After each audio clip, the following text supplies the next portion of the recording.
Engineer Abelardo, baka may masasabi po kayo sa mga alegasyon sa inyo ng bribery o panunuhol po kay Kong Leviste? Totoo po ba yung alegasyon sa inyo? Engineer?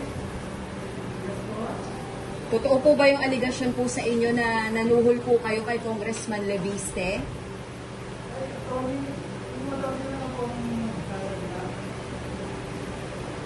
Pero sir, kayo na lang sir, nanuhol daw po kayo sir kay Congressman Leandro Leviste?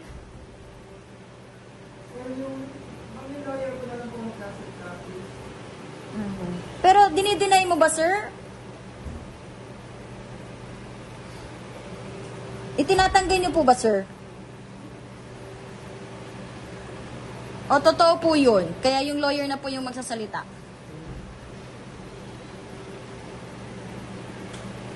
Totoo po bang may dala po kayong 3.1 million po? Engineer? Ma'am, please.